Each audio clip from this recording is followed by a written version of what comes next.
speaker is Dr. Joseph Fraiman. Hello. Please, if you can go to my first slide. Hello, my name is Dr. Joseph Fraiman, no conflicts to declare. I'm an emergency physician educated at Cornell Medical School. My residency was Charity Hospital in New Orleans, and I've been working in this region since. Where I work, over 65% of the population are not vaccinated. I'm here today to ask for help for those working the front line to help us reduce vaccine hesitancy. For this, we need larger trials that demonstrate the vaccine reduced hospitalization without finding evidence of serious harm. I know many think the vaccine hesitants are dumb or just misinformed.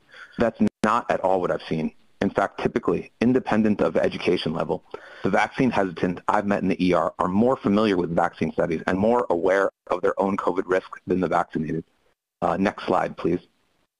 For example, many of my nurses have refused the vaccine, despite having seen COVID-19 cause more death and devastation than most people have. I asked them why refuse the vaccine.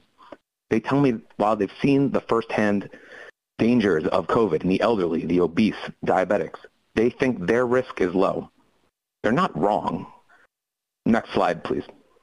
One nurse showed me this Oxford risk calculator. A 30-year-old female has about a 1 in 7,000 chance of catching COVID and being hospitalized over 90 days. She asked me, can I assure her that the studies found her risk of serious harm from the vaccine is lower than her risk of hospitalization? The truth is I can't. Our trials weren't big enough. They weren't big enough to identify the vaccines cause myocarditis, yet now we know they do. Next slide, please.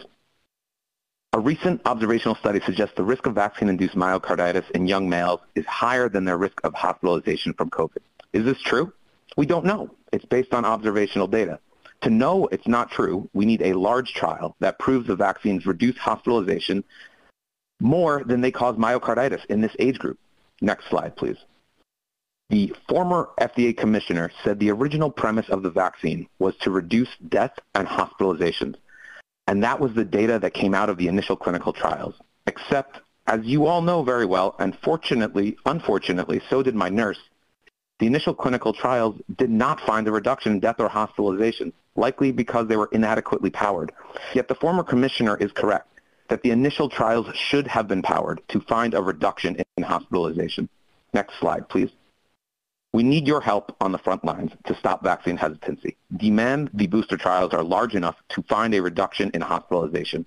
Without this data, we, the medical establishment, cannot confidently call out anti-COVID vaccine activists who publicly claim the vaccines harm more than they save, especially in the young and healthy. The fact that we do not have the clinical evidence to say these activists are wrong should terrify us all. Thank you. Next slide.